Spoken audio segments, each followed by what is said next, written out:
Entonces este tema es de Nehemías, la continuación de lo que venimos estudiando en Nehemías, Nehemías parte 2, la reedificación. Vamos a hablar acerca de qué es reedificación, qué significa la palabra reedificar y por qué la Biblia habla sobre la necesidad de reedificar. Habíamos quedado pendientes de leer para el día de hoy Nehemías 3 y Nehemías capítulo 4. Entonces, como ya lo hemos leído, ya lo han estudiado en sus casas, vamos entonces a desarrollar este tema. Vamos a hacer una oración al Señor que nos dé claridad y entendimiento sobre esta enseñanza. Y qué bueno, hermanos, que siempre, cada que uno lea la palabra del Señor, primero le pida al Señor dirección, porque la palabra de Dios no se lee con el intelecto, sino debe ser desde nuestro espíritu. En el espíritu es a donde Dios llega, donde Dios imparte la sabiduría de lo alto, la sabiduría del Señor. Amado Dios, hoy nos ponemos delante de tu presencia, nos despojamos de toda distracción, nos despojamos, Señor, de todo razonamiento. Echamos fuera de nosotros, Señor, todo lo que quiera distraer nuestros pensamientos. Llevamos nuestra mente, nuestros pensamientos son llevados cautivos a la obediencia del Señor Jesucristo y declaramos libertad, Señor. Declaramos, Señor mío, tu presencia en este lugar. Declaramos sabiduría y entendimiento de lo alto sobre nosotros y te pedimos, Señor, alumbra, Señor mío, los ojos de nuestro entendimiento, que sea espíritu de sabiduría y espíritu de revelación, llenando, descendiendo sobre nuestras vidas, amado Dios, para toda buena obra, que tú nos edifiques, nos formes y sigas haciendo de nosotros, Señor, las personas que has planeado desde antes de la fundación del mundo, Señor. En tus perfectos planes queremos ser lo que tú quieres que nosotros seamos. Aquí estamos, Señor. Amén.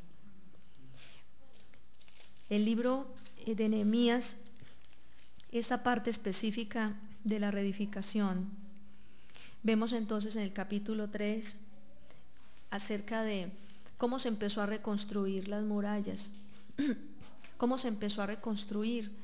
Explica entonces la palabra que estaban todas las familias y se empezó entonces a delegar la familia tal, de tal tramo a tal tramo. Entonces habían tramos que eran solo muros y habían otros tramos que también había que reparar las puertas, los cerrojos, había que restaurar.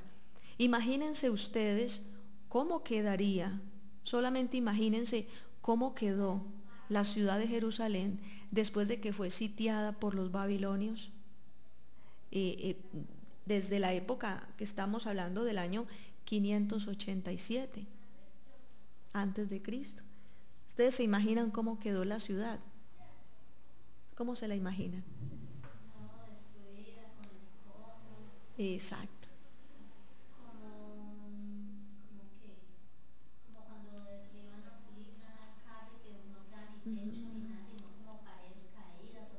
Exacto. Quedan los ladrillos partidos o quedan los escombros, queda como basura y no hay nada en pie. Así quedó la ciudad, no solamente porque fue incendiada, fue destruida, arrasada, sino que también con el paso de los años, cuando Nehemías regresó, era más o menos el año 443, 44 antes de Cristo. Estamos hablando de cuántos años más o menos transcurrieron, como más de 100 años, como 140 años creo que fue. Entonces ustedes se imaginan una casa, si una casa después de 3 años que no le meten mano, 4 años y la dejan así abandonada, empieza a caerse, empieza las ruinas. Ahora imagínense 140 años, toda una ciudad, 140 años, toda una población, el templo del Señor, todo estaba en ruinas, absolutamente estaba todo en ruinas. Entonces estas familias tenían a su cargo la reconstrucción de la ciudad. Jerusalén es la ciudad que fue escogida por Dios para ser el lugar principal de adoración, para Él establecer su morada. En muchas partes en la Escritura Dios le revelaba a David en los Salmos que Jerusalén era el lugar donde él había escogido para habitar en medio de su pueblo.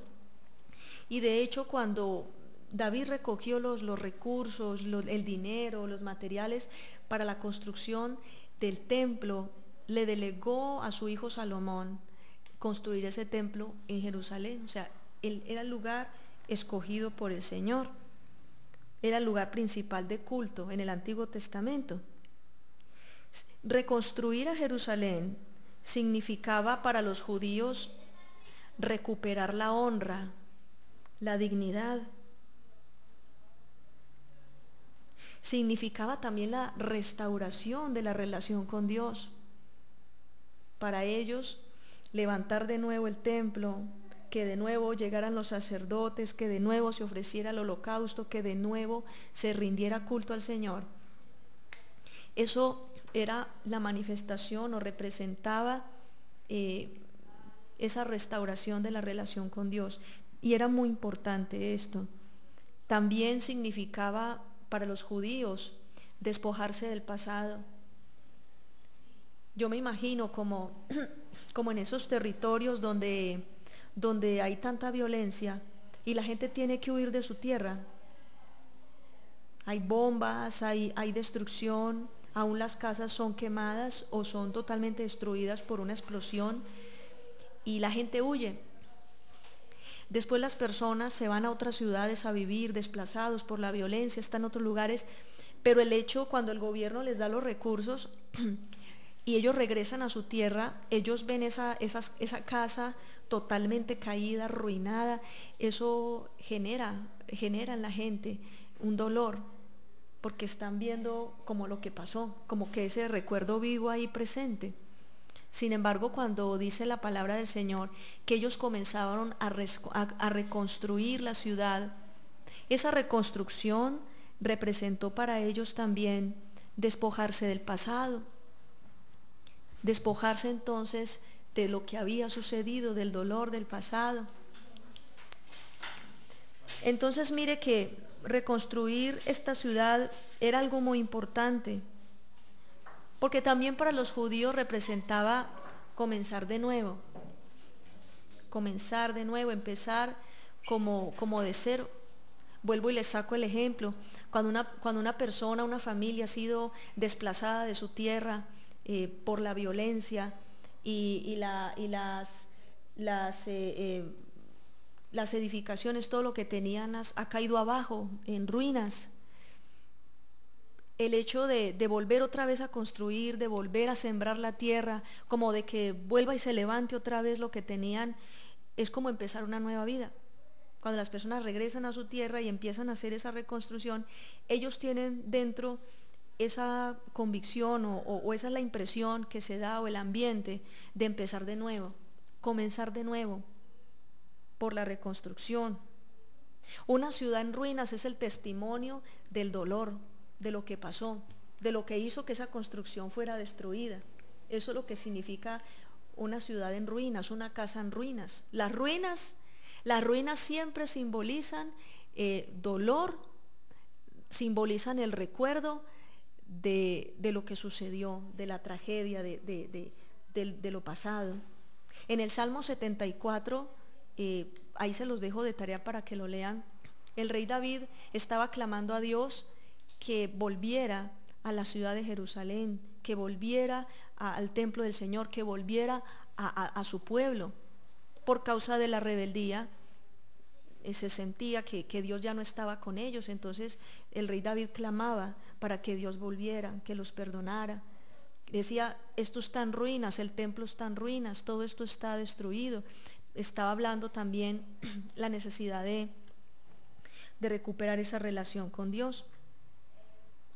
Nehemías, ese capítulo 3 de Nehemías describe la reconstrucción, describe también algunas personas que no quisieron participar de la reconstrucción, ¿se acuerdan? Que la gente trabajó con buen ánimo, pero sus líderes no quisieron colaborar. Y no importa, o sea, la gente, a pesar de que unos se oponen, unos son negligentes, hay otros que sí quieren avanzar, hay otros que sí quieren que sea reconstruido. Vamos al capítulo 4. Y por favor lea el capítulo 4 completo. Del libro de Nehemías, el capítulo 4. Vamos a leerlo completo. Vamos a leerlo de manera completa y vamos entonces a detenernos allí para mirar por qué los obstáculos que se describen ahí. Dice, cuando oyó Sanbalat que nosotros edificamos el muro, se enojó y se enfureció en gran manera e hizo escarnio de los judíos. Y habló delante de sus hermanos y del ejército de Samaria y dijo, ¿qué hacen estos débiles judíos? ¿Se les permitirá volver a ofrecer sus sacrificios? Acabarán en un día, resucitarán de los montes, de los montones del polvo las piedras que fueron quemadas. Y estaba junto a él Tobías, amonita, el cual dijo, lo que ellos edifican del muro de piedra, si subiere una zorra lo derribará. Oye, oh Dios nuestro, que somos objeto de su menosprecio, y vuelve el baldón de ellos sobre su cabeza y entrégalos por despojo en la tierra de su cautiverio. No cubra su iniquidad, ni su pecado sea borrado delante de ti, porque se airaron contra los que edificaban. Edificamos pues el muro, y toda la muralla fue terminada hasta la mitad de su altura, porque el pueblo tuvo ánimo para trabajar. Pero aconteció que oyendo Sanbalat y Tobías y los árabes, los amonitas y los de Asdod, que los muros de Jerusalén eran reparados, porque ya los portillos comenzaban a ser cerrados, se encolerizaron mucho, y conspiraron todos a una para venir a atacar a Jerusalén y hacerle daño. Entonces oramos a nuestro Dios, y por causa de ellos pusimos guarda contra ellos de día y de noche. Y dijo Judá, las fuerzas de los acarreadores se han debilitado, y el escombro es mucho, y no podemos edificar el muro. Y nuestros enemigos dijeron, no sepan ni vean hasta que entremos en medio de ellos y los matemos y hagamos cesar la obra. Pero sucedió que cuando venían los judíos que habitaban entre ellos, nos decían hasta 10 veces, de todos los lugares de donde volvieres, ellos caerán sobre vosotros. Entonces por las partes bajas del lugar, detrás del muro y en los sitios abiertos, puse al pueblo por familias, con sus espadas, con sus lanzas y con sus arcos. Después miré y me levanté y dije a los nobles y a los oficiales y al resto del pueblo, no temáis delante de ellos, acordaos del Señor, grande y temible, y pelead por vuestros hermanos, por vuestros hijos y por vuestras hijas, por vuestras mujeres y por vuestras casas. Y cuando oyeron nuestros enemigos que lo habíamos entendido y que Dios había desbaratado el consejo de ellos, nos volvimos todos al muro, cada uno a su tarea. Desde aquel día la mitad de mis siervos trabajaba en la obra, y la otra mitad tenía lanzas, escudos, arcos y corazas. Y detrás de ellos estaban los jefes de toda la casa de Judá, los que edificaban en el muro, los que acarreaban, los que cargaban. Con una mano trabajaban en la obra y en la otra tenían la espada. Porque los que edificaban, cada uno tenía su espada ceñida a sus lomos, y así edificaban. Y el que tocaba la trompeta estaba junto a mí. Y dije a los nobles, y a los oficiales y al resto del pueblo, la obra es grande y extensa, y nosotros estamos apartados en el muro, lejos unos de otros. En el lugar donde oyeres el sonido de la trompeta, reunidos allí con nosotros, nuestro Dios peleará por nosotros. Nosotros pues trabajamos en la obra, y la mitad de ellos tenían lanzas desde la subida del alba hasta que salían las estrellas. También dije entonces al pueblo, cada uno con su criado permanezca dentro de Jerusalén, y de noche sirvan de centinela y de día en la obra. Y ni yo ni mis hermanos, ni mis jóvenes, ni la gente de guardia que me seguía, nos quitamos nuestro vestido. Cada uno se desnudaba solamente para bañarse. Es bien tremendo ver cómo la reconstrucción de una ciudad pone el revuelo, o sea, pone a la gente alerta, como a la expectativa. ¿Por qué la oposición tan grande de este samaritano, Sanbalat? ¿por qué la oposición tan grande del amonita Tobías, del árabe Gesén? O sea, ¿por qué esa oposición? Vamos a analizar. ¿Se acuerdan que hace 8 días estuvimos estudiando quién era Sanballat, quién era Tobías, quién era Gesén? ¿Se acuerdan? Bueno, ahorita vamos a analizar desde dónde viene, en el caso de los samaritanos, por ejemplo, los amonitas. Ustedes ya saben que los amonitas, y estuvimos estudiando inclusive en esta semana, que los amonitas vienen descendientes de Noé, como consecuencia de la relación de incesto que tuvieron las hijas de Noé con Noé.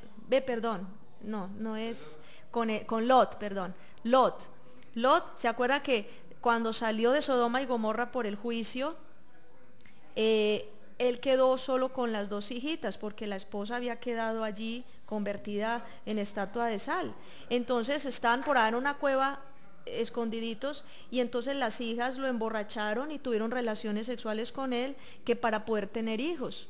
Eso fue una aberración, la misma, o sea, la aberración sexual y el ambiente que había en Sodoma, pues eso estaba en ellos, porque ellos estaban viviendo en esa ciudad.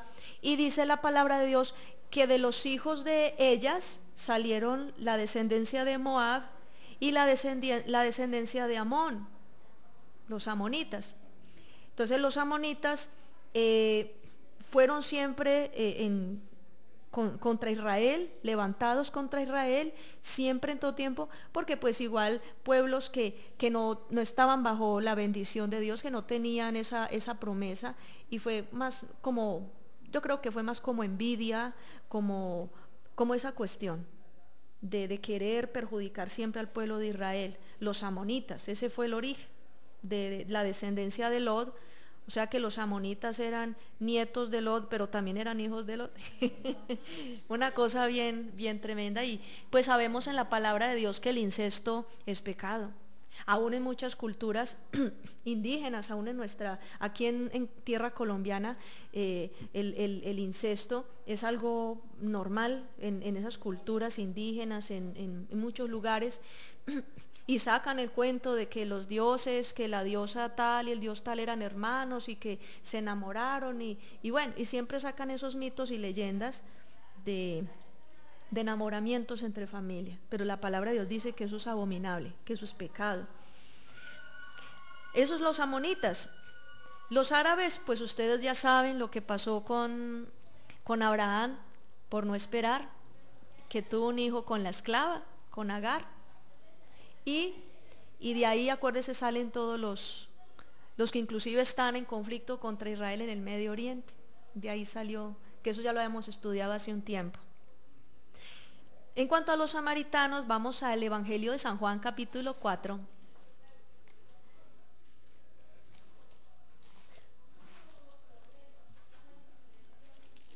Mire que es muy bonito lo de la enemistad entre los samaritanos y los judíos.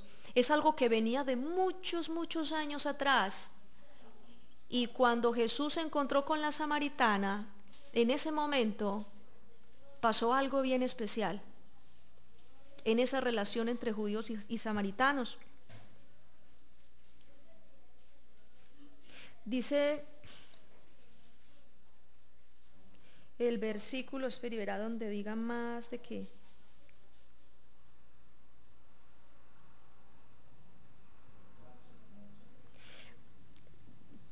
Dice el versículo 9, Jesús le pide a la samaritana, ¿se acuerdan? En el pozo, dice, dame un poco de agua.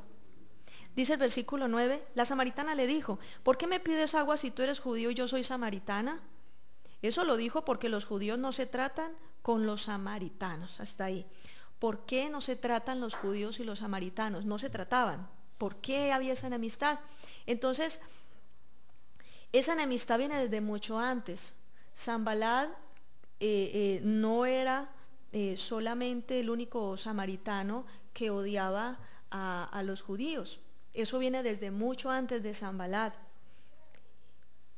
Viene desde antes del origen de la misma ciudad de Samaria. Los samaritanos eran originarios de Samaria. Y esto viene desde mucho antes. ¿Desde cuándo viene esa rivalidad? El origen de Samaria o la ciudad de Samaria representaba entre judíos y samaritanos, representaba la apostasía, representaba la división de un reino que Dios había constituido, representaba también rivalidad. Y ya les voy a explicar entonces. La primera cosa que les quiero explicar para que nos vamos en la historia un poco más atrás está en primer libro de Reyes, capítulo 11. Primer libro de Reyes, capítulo 11, explica la palabra del Señor. ¿Cuál fue el origen de la división del reino de Israel? Primer libro de Reyes, capítulo 11.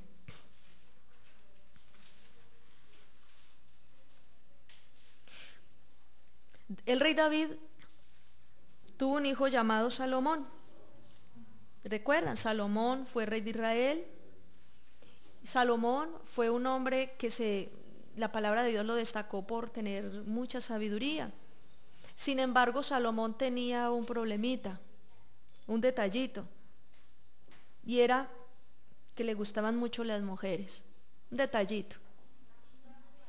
Versículo 1 dice, al rey Salomón, ¿están ahí ya en el capítulo 11? Al rey Salomón le gustaban mucho las mujeres, especialmente las que venían de otras partes del mundo. Entonces, primera cosa que falló o violó la ley de Dios. Acuérdense que Dios mismo dice en su palabra de que los israelitas no debían emparentar con mujeres extranjeras. ¿Sí? No porque hablaran de otro idioma y no se entendieran, no era un problema de idioma, era un problema de dioses, era un problema de culto, era un problema de fe y era un problema de relación con Dios, porque ellas adoraban a otros dioses, no adoraban al Dios de los hebreos, el Dios de la Biblia, que sabemos que es el único Dios verdadero. Entonces sigue diciendo allí, además de la hija del faraón, o sea, se casó con una egipcia. Los egipcios se caracterizan desde la antigüedad, desde el origen de esa cultura, por rendirle culto a los muertos. Entonces imagínese un hijo de Dios casado con una mujer que es espiritista, que le rendía culto a los muertos, que tenía esa concepción del más allá y de que el muerto se va para otro lugar y que allá no sé qué. ¿Sí me entiende? Como esa cuestión de culto a los muertos. Entonces dice, además de la hija del faraón tenía mujeres hititas, mujeres de los moabitas. ¿Qué son las mujeres de los moabitas? Esas mujeres que traían toda esa maldición ancestral de incesto. ¿Se acuerdan lo que les acabé de decir? Descendientes de Lot, descendientes de la relación incestuosa entre Lot y sus hijas. Entonces, ahí está pues. Los amonitas, volvemos otra vez con el asunto del incesto. Hay una gran probabilidad, teniendo en cuenta el poder de la iniquidad y de las maldiciones de generación en generación, era una gran probabilidad de que uno de los hijos de Salomón resultara teniendo relaciones con una hermana o con una hija o una nieta, porque es que venía esa maldición ancestral de incesto. Los edomitas recuerden que son los descendientes de Esaú, el que vendió su primogenitura por un plato de lentejas o por un guisado. No le importó su posición. O sea que fue un hombre que despreció a Dios y perdió la primogenitura. Entonces estamos hablando de esas mujeres. Dice, y los sidonios. ¿Sí? Los sidonios, o sea, la tierra de donde venían muchos paganos, gente que creía en la brujería, gente que se movía en la adivinación, en los oráculos y todos esos cuentos. Entonces, ¿cómo le parece pues toda la relación? Muy mal relacionado. Dice el versículo 2, el Señor le había dicho al pueblo de Israel, no debes casarte con mujeres de otras naciones. El hacer eso te llevará a seguir a los dioses de otras naciones. Dígale al que tiene al lado, nosotros somos persona para uno solo o para una sola. Esa es la ley de Dios, eso es lo que Dios establece. Cada hombre tiene su mujer, cada mujer tiene su propio hombre. ¿Por qué? Porque Dios nos hizo una sola carne. ¿Qué tal uno hacerse una sola carne con 50 mujeres? Una sola carne con 20 hombres. En vez de hacerse una sola carne, quedas uno repartido en pedacitos, como en una carnicería, como descuartizado, ¿sí o no? Dice el versículo, bueno, sigue acá. El hacer eso te llevará a seguir otros dioses de otras naciones. Sin embargo, Salomón se enamoró de esas mujeres. Póngale cuidado, Salomón, que era un hombre que había sido criado por David en el temor de Dios, un hombre que Dios le dio sabiduría y que Dios se le presentaba y hablaba con él. Mire cómo terminó Salomón. Dice el versículo 3, él tuvo 700 esposas, hijas de otros jefes de estado y 300 concubinas. Ellas lo alejaron de Dios. Ahí está la cuestión. O sea, toda esa poligamia, ese desorden, esa desmoralización de su persona como hombre, eso es una cosa en detrimento, una cosa espantosa. Y dice que terminó alejándose de Dios. Cuando Salomón era viejo, sus esposas lo convencieron, mire, de seguir a otros dioses. Después de conocer a Dios, después de saber quién es Dios, cómo el corazón de una mujer lo hace desviar, los besos y las caricias de una mujer lo hacen desviar del temor de Dios, después de ser tan conocedor de la palabra Salomón. Y mire lo que sigue diciendo. Dice, su corazón no estaba completamente entregado al Señor, a diferencia de lo que había hecho su papá David. Versículo 5, Salomón fue devoto de Astarte, diosa de los sidonios. También adoró a Moloc, ídolo horrible de los amonitas. Así que Salomón hizo mal ante los ojos del Señor y no siguió de todo corazón al Señor como sí lo había hecho su papá David. En una colina junto a Jerusalén, Salomón construyó un lugar para adorar a Quemos, el ídolo horrible de los moabitas. En la misma colina, Salomón construyó un lugar para adorar a Moloc, ídolo horrible de los amonitas. Salomón hizo lo mismo para complacer a todas sus esposas extranjeras. Sus esposas quemaban incienso y hacían sacrificios a sus dioses. Salomón dejó de seguir al Señor Dios de Israel, Señor quien se le había aparecido 2 veces. Se enojó mucho con Salomón. Mire lo que pasaba. ¿Cómo fue posible todo esto? La vanidad, la vanidad. Tanto dinero, tanto desenfreno, la vanidad.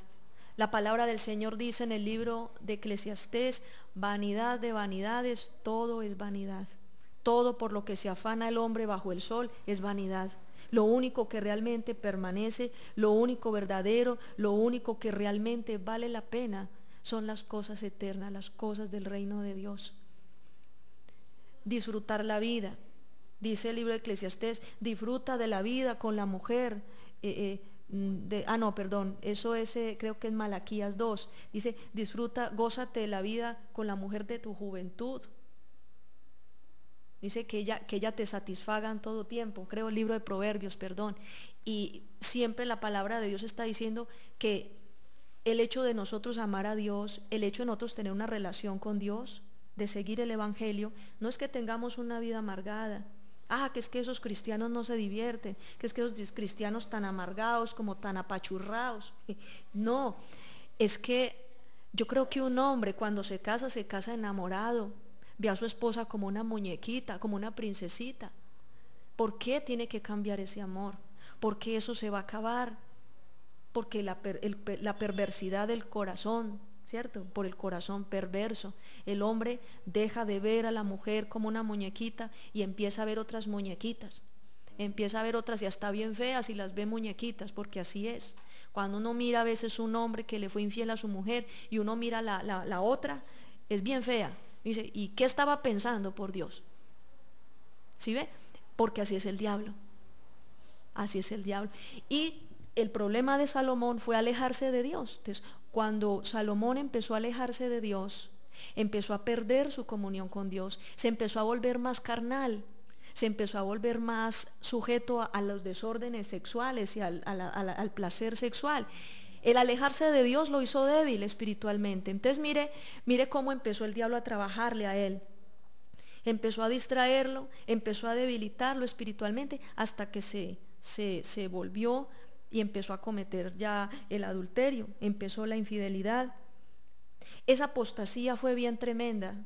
¿Cuál fue la consecuencia?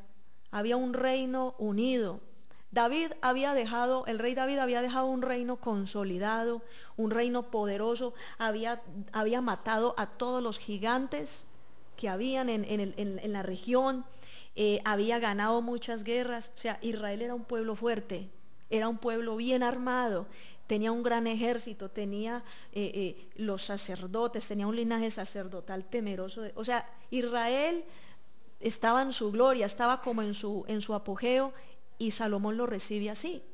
Pero Salomón, por causa de su desorden sexual, por causa de fallarle a Dios y darle lugar a sus deseos, y no humillarse ante Dios, y no crucificar esa carne, y no rendirse, dice la palabra del Señor que el reino y todo lo que tenía en sus manos se fue a pique.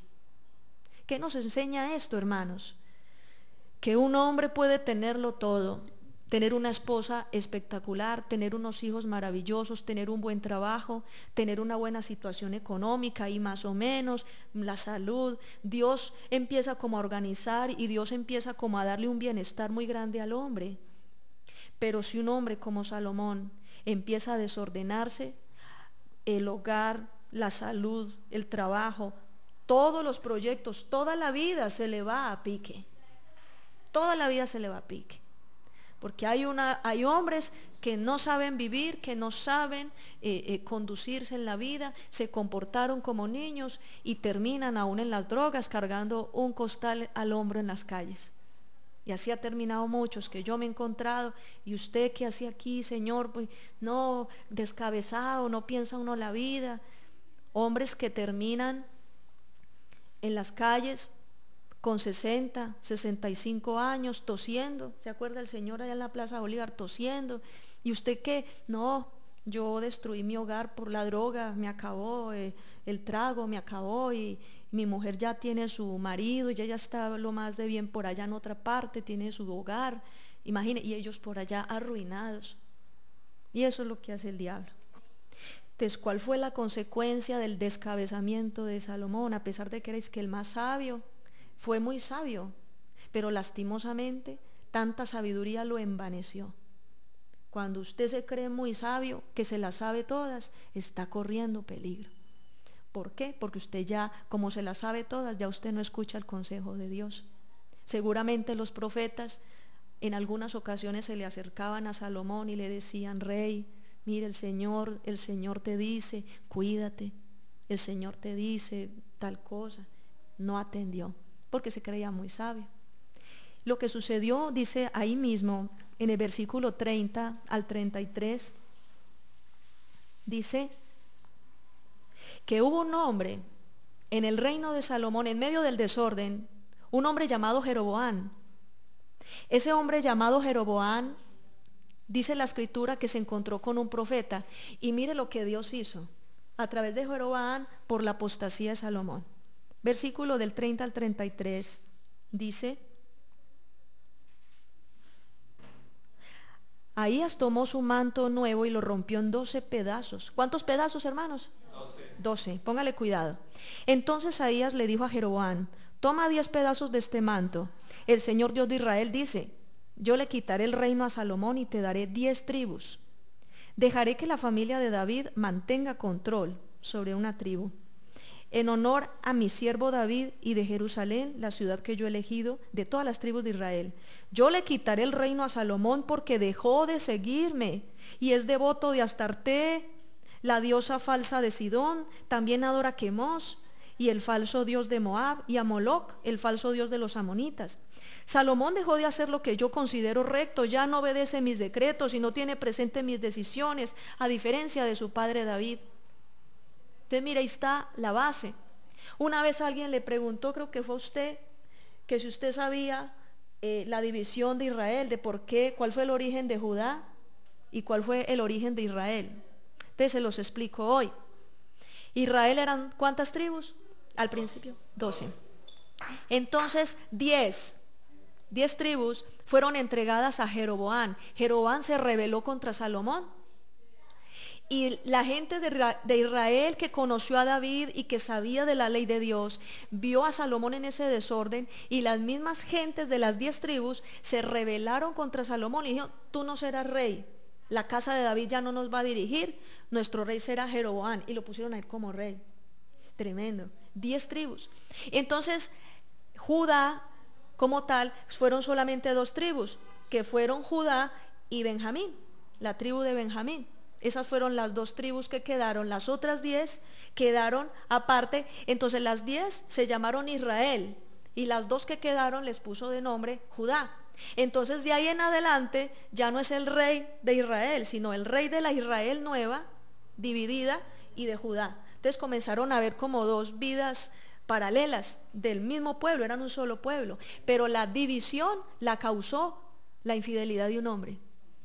Dígale al que tiene al lado, la división en una familia y la destrucción familiar a veces la causa la infidelidad de un hombre. Un hombre se deschaveta en el hogar y hasta ahí llegó el hogar. ¿Sí o no? Así es. Por eso los varones tienen que tener muy bien puestos sus pantalones y saber muy bien quiénes son y cuidarse mucho, porque el placer de este mundo es engañoso. Nada, nada, a la final eso no llena, eso no da nada, hermanos. Eso no da nada. No hay ningún hombre que teniendo una querida viva toda la vida felices por siempre. Eso después se despelota, eso se descuadra y cuando menos pensó entonces ya está con otra querida y eso siempre pasa, siempre pasa. ¿Por qué? Porque es que este tipo de personas no están buscando una estabilidad. Entonces un hombre que busque algo estable, algo bien y pone su mirada en una persona que no es estable, si el uno es estable y el otro no, ahí no hay nada. Estas mujeres no eran estables. Las mujeres de Salomón eran totalmente deschavetadas, idólatras, místicas. Yo me las imagino a ellas así, haciendo sus magias y sus menjurjes, y Salomón por allá, mi amor, vamos, que empieza el culto al Señor, allá están los sacerdotes, el profeta me está haciendo mala cara. Y la mujer allá, no, espere que aquí estoy haciendo la pócima, estoy aquí terminando de hacer, porque así eran las cosas. La diosa de Sidón, de los sidonios, era de eso, falsa profecía, de allá vienen muchas cuestiones, sobre todo espiritismo. Entonces uno no se imagina, o sea, ¿cómo puede mezclar usted el agua y el aceite? Un hombre que respete a Dios, ¿cómo se podría enredar con una mujer que no le importa nada? No le respeta ni a sí misma. Y así eran estas mujeres de Salomón, no se respetaban a sí mismas. Entonces, ahí comenzó la división. Segundo punto, para los que están escribiendo, la inmadurez y la crueldad del hijo de Salomón. Salomón tuvo un hijo llamado Roboam. Este hijo de Salomón, esto está, escríbalo, no lo vamos a leer. Primer libro de Reyes, capítulo 12, versículo 16 y 20. Dice la palabra del Señor que Roboam se llenó como de soberbia. Cuando murió Salomón, entonces Roboam reinó en su lugar. Y dice que Roboam se paró así delante de todos y Roboam dijo que si mi padre les había puesto unas cargas de impuestos tributarias, yo les voy a meter más impuestos y que yo los voy a tratar con dureza y que yo voy a hacer esto y aquello. Entonces la gente dijo, no, esto sí ya no más, porque ya estaban hasta aquí de la apostasía del padre, de Salomón. Ahora llega este hijo a oprimirlos más, a oprimirlos. Entonces dijeron, no, aquí sí ya no. Ahí fue cuando tomaron la decisión de nombrar a Jeroboam como rey. Ahora, vamos al primer libro de Reyes 12, versículos del 26 al 28. A mí también me llama mucho la atención la tontería, la necedad de Jeroboam. ¿Se acuerda que habíamos leído? ¿Se acuerda, hermanos, que habíamos leído en primer libro de Reyes capítulo 11, habíamos leído, ahorita, en el versículo 31, que Dios a través del profeta le dice a Jeroboam, yo te daré 10 tribus, yo, Dios. ¿Quién? Dios, te daré. ¿Y cómo le parece? que Jeroboam, a pesar de que Dios mismo fue el que lo puso como rey sobre 10 tribus para castigar a Salomón, a Jeroboam le dio miedo, se achicopaló, se atortoló. Y mire lo que dice él cuando, acuérdese que el lugar de adoración era Jerusalén. Entonces, los de Israel, las 10 tribus, y los de Judá, las 2 tribus, todos iban a adorar en el mismo lugar donde Dios había establecido. Entonces Jeroboam se pone a pensar y dice, no, yo no los puedo dejar que se reúnan y que se miren, después empiezan a llorar, se abrazan y después terminan es volviéndose a unir y yo pierdo mi reino. Eso fue lo que pensó Jeroboam. Y dice acá precisamente en la palabra de Dios la reflexión que hizo. 26. Jeroboam pensó, la dinastía de David recuperará el reino si la gente sigue viniendo a ofrecer sacrificios al templo del Señor en Jerusalén, porque el corazón de este pueblo se volverá a su Señor, o sea, Roboam, rey de Judá. Me matarán y lo seguirán a él. Entonces mire lo que estaba pensando este hombre. En vez de confiar en Dios, se llenó de temor, se llenó de envidia. Y póngale cuidado lo que siguió diciendo, versículo 29. El rey Jeroboam colocó un becerro en Betel y otro en la ciudad de Dan. Se hizo 2 becerros. El pueblo de Israel, en la palabra del Señor habla que el pueblo de Israel hizo un becerro de oro. ¿Se acuerdan? Cuando estaban en el desierto, un becerro para adorar. Jeroboam no hizo uno, hizo 2 becerros. O sea, como para que no quede la menor duda. Y escogió a Betel como el altar principal de adoración. Los israelitas viajaban a las ciudades de Betel y Dan para adorar a los becerros. Eso fue un pecado muy grande. Como quien dice, la embarró, después de que lo tenía todo. O sea, la embarró peor que el mismo Salomón. Versículo 31, también Jeroboam construyó templos en los santuarios sobre las colinas, eligió sacerdotes de las diferentes tribus. O sea, no es el hombre que elige a los sacerdotes, es Dios. Entonces, también pecó. O sea, él mismo tomó la vocería de Dios, la autoridad, e hizo eso. Y dijo, dice el versículo 32, el rey Roboam también inauguró una nueva fiesta. O sea, empezó a establecer hasta otro sistema de culto, como la que se celebraba en Judá, pero esa fiesta se celebraba el día 15 del 8º mes. El rey ofreció sacrificios en el altar de la ciudad de Betel y también eligió sacerdotes en Betel para que prestaran servicio en los santuarios. Versículo 33, el rey Roboam decidió el tiempo que él quiso para la fiesta de los israelitas, el día 15 del 8º mes. En esa fecha ofrecía sacrificios y quemaba incienso en el altar que construyó en Betel. Entonces, ¿qué hizo Roboam? Estableció su propio sistema de culto, sus propios sacerdotes, se inventó esos dioses para adorar y condujo a todo el pueblo de Israel, de esas 10 tribus, al paganismo, como rey. Lo condujo al paganismo, no respetó que Dios era el que lo había puesto ahí como rey.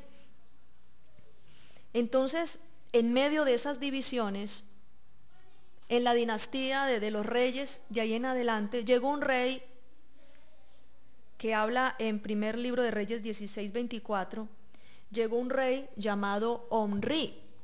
Omri, rey de Israel, le gustó mucho un monte. Había un señor, un judío llamado Semer. Y entonces Omri le compró por 2 talentos de plata ese monte, el monte de Semer. Entonces le llamó, en ese monte construyó una ciudad y le llamó Samaria. Samaria como quien dice ciudad o monte de Semer. Samaria, ese es el origen de la ciudad de Samaria. Ahí en el versículo 24 dice el origen de Samaria. Entonces digamos que el origen de los samaritanos fue, primero, la apostasía de Salomón. Segundo, la división del reino de Israel. Tercero, la edificación por parte del rey Omri de la ciudad de Samaria. Ahí comenzó la historia de Samaria. Esos fueron los orígenes. Otro punto es que Acab construyó en Samaria el templo de Baal, o sea, uno de los principales templos de adoración a Baal, a uno de los ídolos abominables de Babilonia. Entonces, Acab lo construyó en Samaria.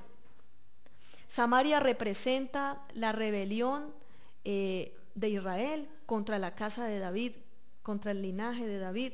Samaria representa la adoración independiente de Dios, el legado de Jeroboam. El pretexto de que porque la autoridad falló, entonces se puede obedecer.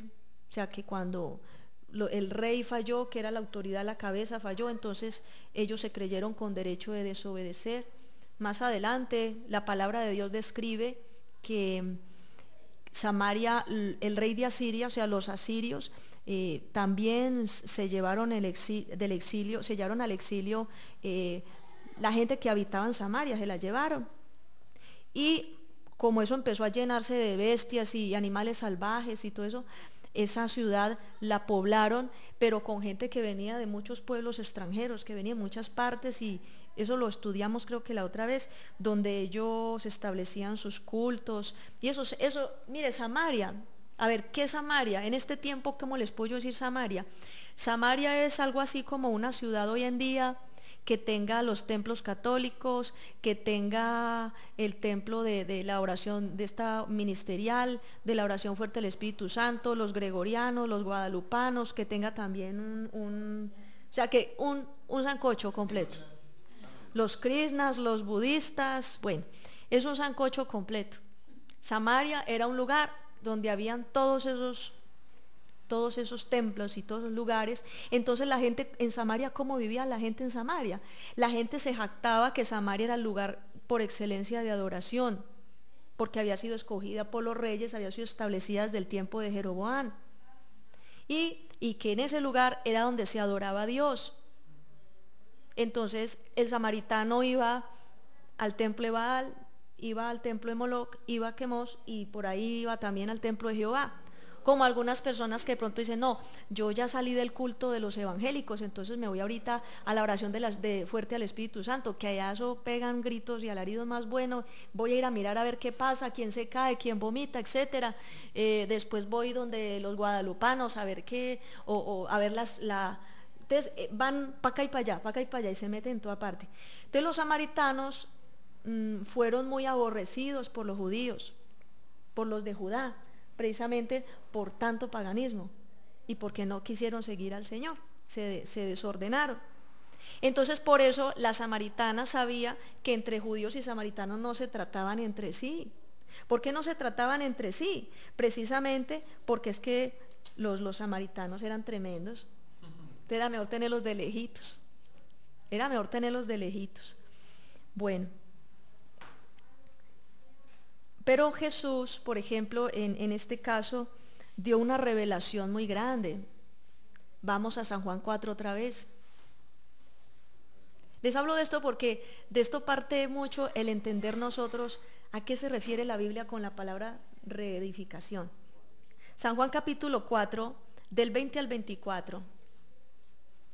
Léalo por favor. San Juan capítulo 4, versículos del 20 hasta el 24. Vea, póngale cuidado. Jesús se encuentra con la samaritana. La samaritana así como prevenida con él. Ay no, nosotros no nos juntamos con los judíos, porque ustedes dicen que son la casa escogida de Dios. Nosotros no, nosotros tenemos nuestro propio lugar de culto. Mire lo que le responde Jesús a la samaritana. ¿Cómo dice ahí? Del 20 al 24. Nuestros padres adoraron en este monte, y vosotros decís que en Jerusalén es el lugar donde se debe adorar. Jesús le dijo, mujer, créeme que la hora viene cuando ni en este monte ni en Jerusalén adoraréis al Padre. Vosotros adoráis lo que no sabéis. Nosotros adoramos lo que sabemos, porque la salvación viene de los judíos. Mas la hora viene, y ahora es, cuando los verdaderos adoradores adorarán al Padre en espíritu y en verdad, porque también el Padre tales adoradores busca que le adoren. Dios es espíritu, y los que le adoran en espíritu y en verdad es necesario que adoren. Amén. Entonces mire, la revelación, yo creo que es una de las revelaciones más grandes del Nuevo Testamento. Es una de las revelaciones más poderosas del Nuevo Testamento. Y fue tan grande el impacto que esa revelación trajo a la vida de la samaritana, que dice la Escritura, que ella salió de una a decirle a todos los samaritanos: llegó la salvación de nosotros. Mire, él es judío, pero es la salvación, él es el camino. Les había contado todo lo que habían hablado, y dice la palabra de Dios que los samaritanos, que toda la ciudad creyó y recibieron a Jesús. Y luego él llegó, ya le tenía a la samaritana montada la cruzada evangelística, ya tenía a la samaritana listo todo, toda la gente reunida, y Jesús empieza a predicar y muchos se convierten, los samaritanos, después de que no se hablaban con los judíos. Entonces, ¿qué hizo Jesús? Derribar esa muralla. Lo que hizo Jesús fue traer simplemente unidad, esa reconciliación. Jesús estaba explicándole algo: mujer, te digo que ha llegado la hora en que ya no van a adorar ni en Jerusalén, ni en Samaria, ni allí, ni allí, ni allí, porque es que ya no consiste en templos, ya no consiste en un lugar específico o en un altar físico, como el arca del pacto. No, yo soy el templo, yo soy el arca del pacto, yo soy Dios, yo soy el que soy. Entonces, le decía Jesús a la samaritana que Él se manifestó como el agua viva. Entonces, ella ya no adoraría que allí, como pendiente de templos físicos y pendiente como de cuestiones. Lo que le estaba enseñando Jesús a ella es que la adoración era en espíritu y en verdad. Porque también los judíos se habían llenado de mucho orgullo, de que, es que ese es el templo del Señor, es que aquí es donde Dios se manifiesta, es que aquí es el templo del Señor. Y vemos en Jeremías capítulo 7 que el mismo Dios a través de Jeremías les dice a ellos: ustedes cometen adulterio, ustedes roban, ustedes le hacen oprobios a los pobres, se aprovechan de la gente, matan, cometen homicidios, blasfeman, adoran a otros dioses, se desordenan, y después vienen aquí a decir que este es el templo del Señor. ¿Qué nos enseña el Señor? Que esta cuestión de la relación con Dios no es de hipocresía.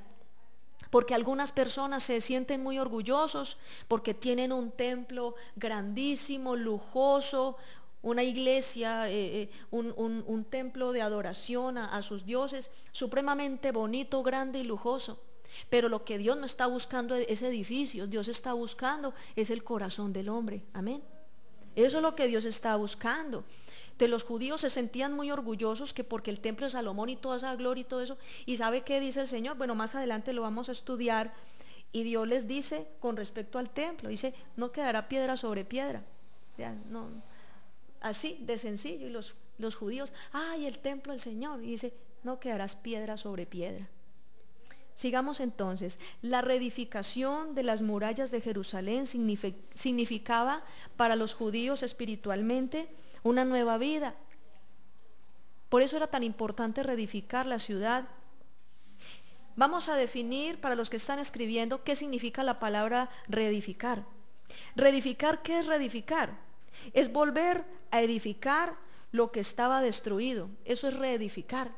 Algunos acá de pronto que saben de construcción, cuando se reedifica una casa, ¿qué es lo primero que hay que hacer? Cimientos, o sea, volver a revisar cimientos, volver, si no tenía buenos cimientos, entonces establecer buenos cimientos. Si hay una pared a medias tintas, totalmente partida y desmenuzada, ¿será que hay que ponerle cemento y seguir construyendo de ahí para en adelante? ¿Qué hay que hacer? Tumbar todo. Quiero que entiendan muy bien este concepto, porque hay algo espiritual que Dios quiere revelar en este día acerca de lo que es la reconstrucción, la reedificación. También podemos dar una definición, y es que reedificar es volver a edificar lo que estaba destruido por el pecado. Jerusalén estaba en ruinas, pero era porque Israel había pecado y habían recibido juicio de Dios, ¿se acuerdan?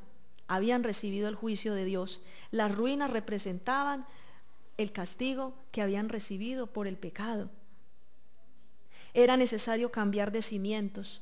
¿Cuáles eran los cimientos del pueblo de Israel? Los judíos estaban muy orgullosos, muy soberbios del templo del Señor, de la gloria de Jerusalén, estaban muy soberbios. Entonces el Señor a través de Jeremías les dice en el capítulo 7, y muchas partes del libro de Jeremías habla, ustedes creen que esto es lo que yo estoy buscando, ustedes se creen muy llenos, se creen ricos, se creen que están muy bien. Pues no, porque me han fallado, se han apartado de mí. Dice, sus templos son abominables para mí, sus fiestas, todo lo que ustedes hacen, toda esa forma, toda esa apariencia.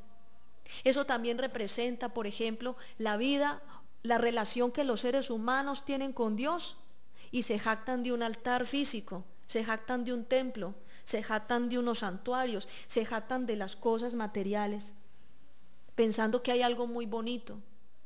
Por eso cuando a mí me dicen, ay sí, tal iglesia, uy, el pastor construyó una iglesia y es una iglesia, no, es una cosa espectacular, que la catedral de cristal, que la iglesia de no sé qué, y claro, uno va y uno dice, wow, qué belleza, qué obra de arquitectura tan maravillosa, porque son bonitos, hay templos hermosos, espectaculares, pero ¿será que ahí está Dios? ¿Será que Dios eso es lo que está buscando, la majestuosidad de una edificación? ¿Será que un salón inmenso, que se emocionan viendo un salón inmenso y viendo todo eso, será que Dios realmente se fija en esos detalles? Jerusalén estaba, los judíos estaban, era en ese cuento de ver todo eso, pero Dios empieza a quitarles a ellos como ese engaño.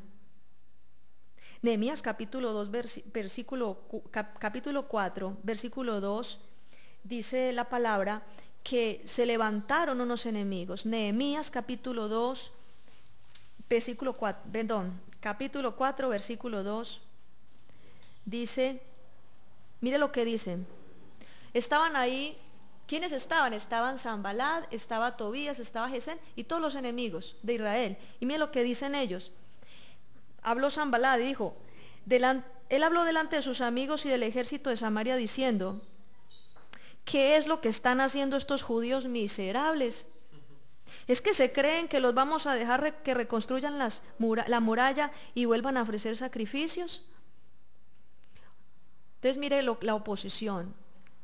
Y esto se los digo, cuando los judíos quisieron reconstruir las murallas de Jerusalén, se levantaron los samaritanos contra ellos. ¿Ustedes creen que los vamos a dejar que de nuevo vuelvan a ofrecer sacrificios a Dios? ¿Que vuelvan otra vez a ofrecer y a hacer cultos otra vez? No, Señor. Y entonces ahí fue cuando fueron amenazados. Y uno dirá, pero ¿por qué? El diablo, hermanos, así como la reconstrucción de las murallas de Jerusalén representaba el empezar una nueva vida, cuando un cristiano empieza una nueva vida y quiere restablecer su relación con Dios, el diablo se va a oponer. El diablo se va a oponer, el diablo va a hacer todo lo posible para que esa persona no pueda empezar un proceso con Dios. Y están los enemigos de esa reconstrucción, todo lo que se opone a él. Entonces, es eso. Reedificar para una persona significa sanidad. Sanidad. No solo la sanidad física. Una persona que ha pecado, que está apartada de Dios, está enfermita, y llega y se reconcilia con Dios, se acerca al Señor, recibe a Jesús como Salvador y empieza una relación con Dios. Y es muy bonito porque Dios empieza a sanarlos.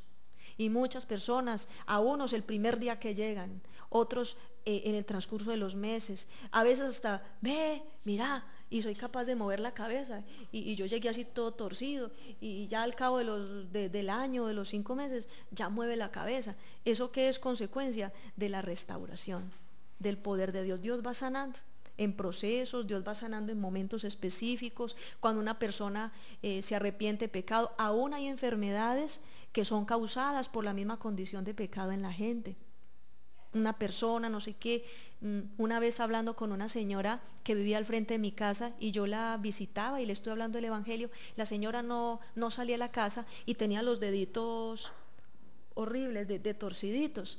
Y entonces cuando yo le pregunté a ella, pues que por qué estaba así, pues ella me contaba, no, sí, que eso no tiene cura, que no sé qué, y ella mal así. Y cuando empezamos a hablar de la vida de ella, era una persona que tenía una amargura tan grande, hermanos, una amargura tan horrible de grande, y Dios me decía, si ella perdonara, ella sería sana. porque esa enfermedad estaba directamente relacionada con una condición espiritual de ella.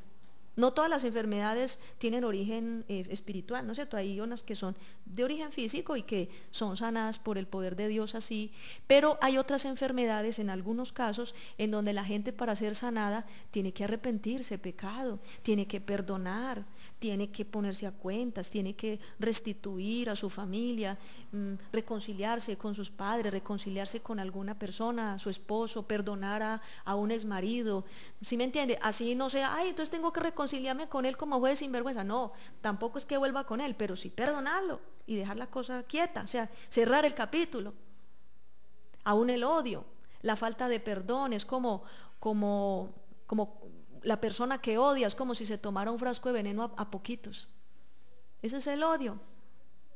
Cuando una persona odia, la falta de perdón hacia alguien, el odio hacia alguien, es como si estuviera amarrado a esa persona, atado a esa persona. Está más cerca de la persona de lo que cree, por el odio. A pesar de que no quisiera estar cerca, está más cerca por el odio. Cuando uno perdona, se zafa. Es un descanso. Uno ya no se vuelve ni a acordar, ni, ole, ¿cómo es que llamaba? No se acuerda. Porque hay paz, porque hay sanidad. ¿Cuántos dicen amén? La reedificación también implica liberación. Si ustedes que han leído también el Nuevo Testamento, los 4 evangelios, Jesús llegaba y decía al espíritu inmundo, sal fuera. El demonio, sal fuera. Personas que son liberadas de demonios. Personas que han estado controladas en su voluntad por adicciones, por cierto tipo de reacciones en su vida. A veces quisieran agradar a Dios y no pueden porque hay demonios que estaban controlando su vida. Entonces llega el poder de Dios. Los demonios salen fuera a través de la liberación. Entonces esa persona puede restaurar mejor su vida, puede comenzar de nuevo, porque ya no hay nada que le domine. La dominación de demonios en una persona es algo bíblico, es algo real, es algo que sí pasa. Hay cristianos que no creen que a un demonio hay que echarlo fuera, no creen que los demonios toman posesión de los cuerpos de la gente. Y eso es bíblico, si no, Jesús dice al demonio, al espíritu inmundo, sal fuera. ¿Por qué le dice sal fuera? Porque estaba dentro. Estaba dentro. No. Y Jesús no es mentiroso. Entonces sí es real el poder de los demonios en las personas. Y reedificar implica liberación. Cuando una persona empieza ese proceso de comenzar una nueva vida, empieza a ser liberada de demonios también. La regeneración, como dice en Romanos 12, versículo 2, dice, no vivan conforme al modelo de este mundo, sino que dejen que Dios cambie su manera de pensar y así cambiarán su manera de vivir. Está hablando de un nacer de nuevo, empezar a ver las cosas diferentes, empezar a ser totalmente transformados. Como dice también en San Juan capítulo 3, nacer de nuevo. Te es necesario nacer de nuevo para poder entrar en el reino de Dios. ¿De acuerdo a lo que le decía Jesús a Nicodemo? Esa es la regeneración también, es una nueva vida. Isaías capítulo 61. No se rían. Que se ría le pregunto. Isaías capítulo 61, todos se ponen serios. Versículo del 1 al 4. Todo eso es reedificación, todo lo que dice la escritura allí. ¿Y quién estaba hablando en ese momento? Es un anuncio profético de Jesucristo.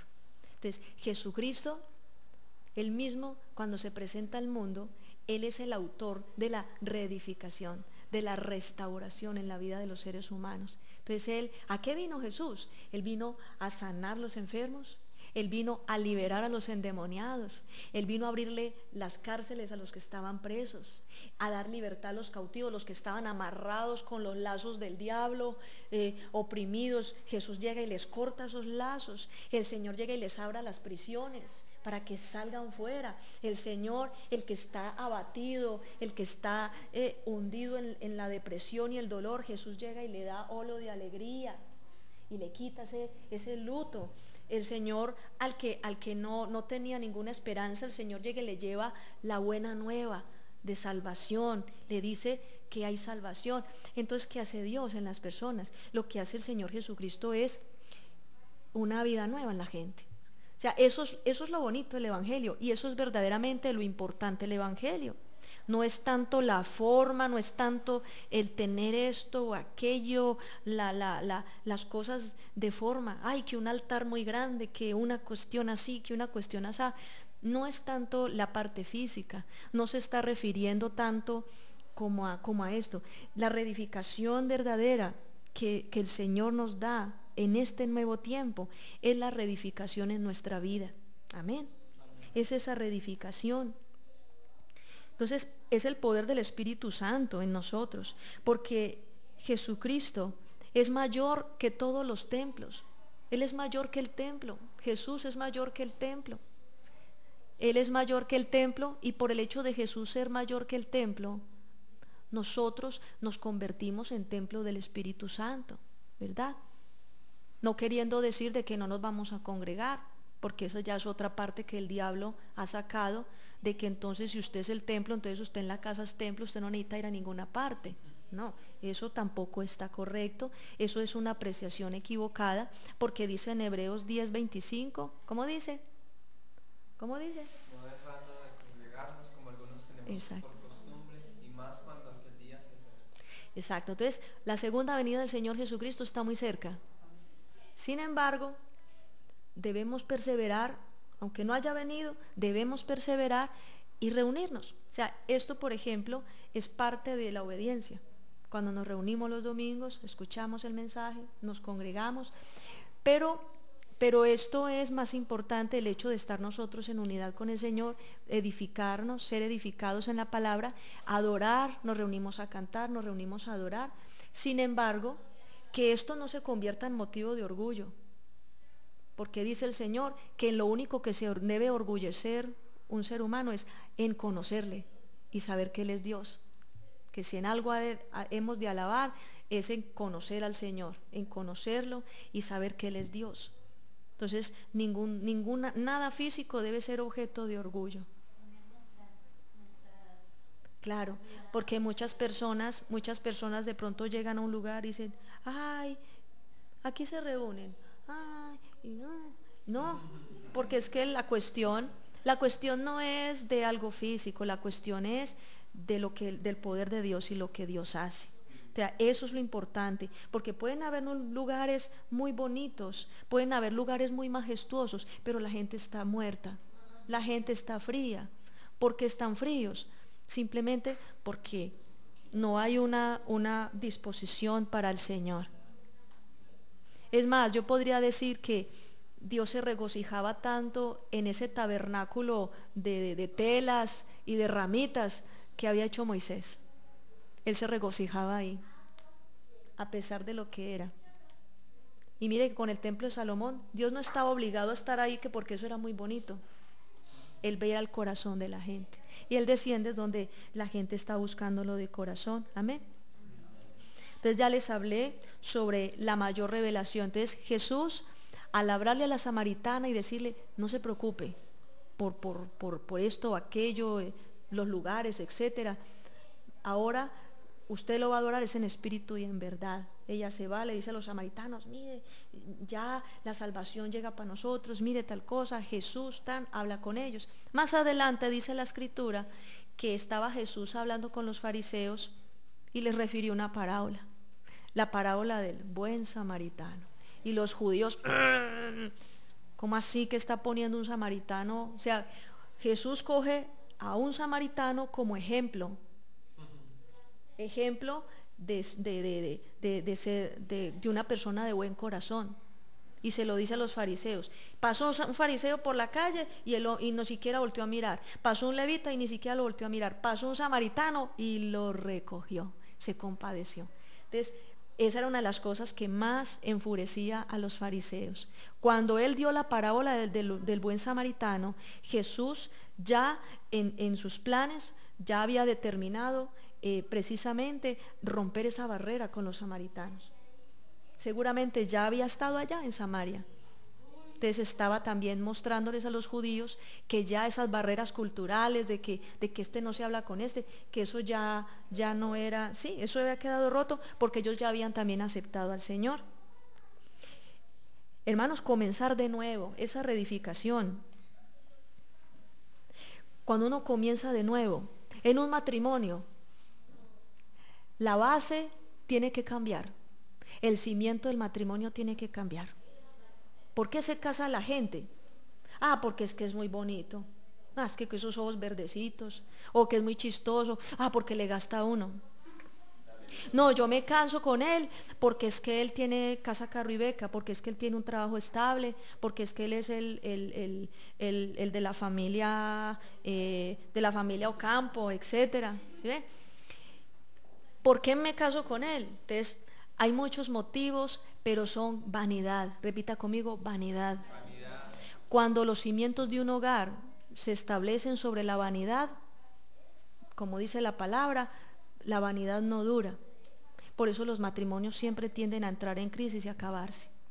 Ah, pero es que usted, ¿cómo era de bonita? Yo no sabía que usted roncaba tanto. O le dicen, ay, yo no sabía que usted dañaba la crema de dientes de la mitad para arriba y a mí me choca. Cosas así. Pero cuando el hogar está cimentado en fundamentos firmes, ¿qué es el fundamento firme? ¿Cuál es el motivo por el cual las personas se casan? Dios lo dice, aquí está. Y si un hombre y una mujer solteros conocen muy bien por qué es que un hombre y una mujer se casan, ya no van a estar ahí como pajaritos picando aquí y allá y desesperados por casarse. Hoy en día hay gente muy desesperada para casarse, muy desesperados para casarse, pero al mirar esto, como que la gente aterriza y dice, uy, no, esto es delicado, esto es algo serio, esto es algo muy importante y es tan bonito, es un regalo tan grande de Dios que no se puede tomar a la ligera, ni enrolarse con la persona equivocada, sino hacerlo bien, como debe de ser. Cada hombre, Dios le tiene su mujer, cada mujer, Dios le tiene destinado el hombre que va a cuidar de ella, que la va a sustentar, que la va a ayudar. Es un diseño de Dios. Entonces reedificar, ya cuando las personas se casan, dirán, ay no, entonces como me casé con el que no es, entonces nos vamos a separar, pastora, y vamos a buscar a ver cuál es. No, eso es adulterio, entonces ya está comprometido. Entonces, ¿qué hace Dios en el hogar que ya está conformado? Lo que Dios hace es fortalecer ese amor y empezar a reedificar, empezar como la casa, listo, vamos a tumbar estos cimientos, vamos a meterle otros más fuertes. Porque de pronto no estamos pensando en tener un hijo, sino que de pronto vienen 4 hijitos, 5 hijitos, ¿verdad? Tal, queremos esto, queremos aquello, entonces reforcémosle los cimientos, porque le vamos a tirar hasta cuarto piso y hasta plancha.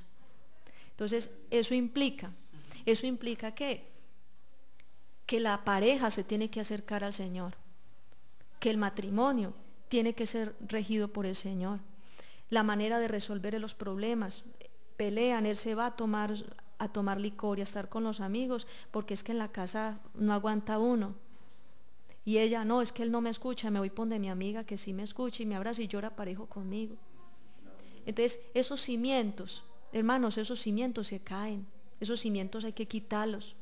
Porque la mujer, quiéralo o no, tiene que hablar con su marido, el marido, quiéralo o no, tiene que aprender a hablar con su mujer. Tienen que aprender a comunicarse, tienen que aprender a respetarse, tienen que aprender a dialogar, tienen que aprender a resolver las cosas de una manera diferente. Desde el perdón, desde la reconciliación, desde hacer borrón y cuenta nueva. Un hogar que antes no conocía de Dios y bien los caminos de Dios. A veces es difícil, no, es que yo me acuerdo todo lo que me hizo. Y yo le digo, no, mija, si usted se acuerda de todo lo que le hizo, nunca va a poder reconstruir ese hogar.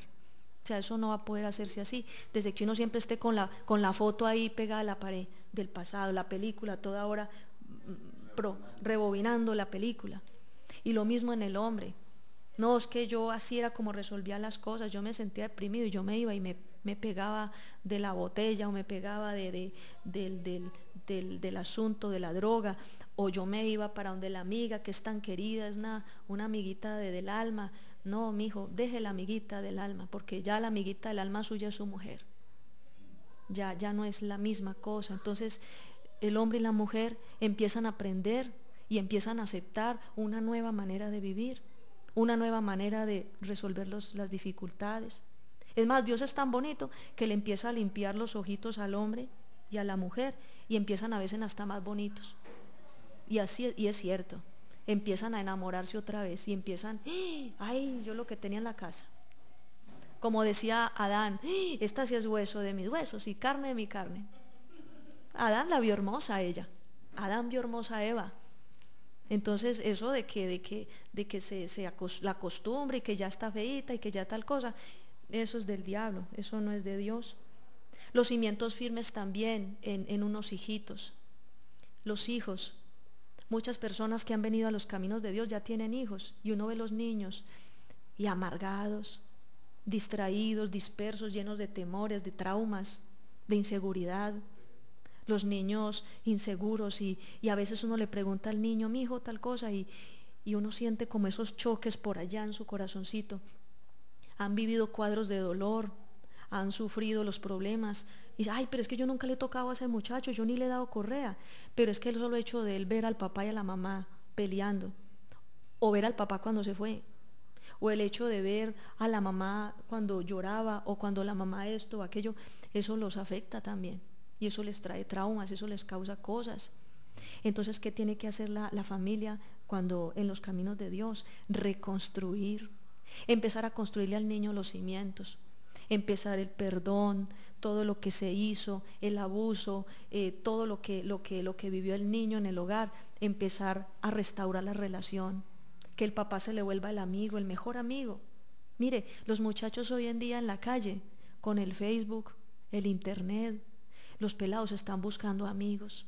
Ustedes miran las noticias en Bogotá y los mismos policías dicen, no sabemos qué hacer con estos muchachos, estos adolescentes, las bandas delincuenciales en la parte urbana en Bogotá, eso está horrible.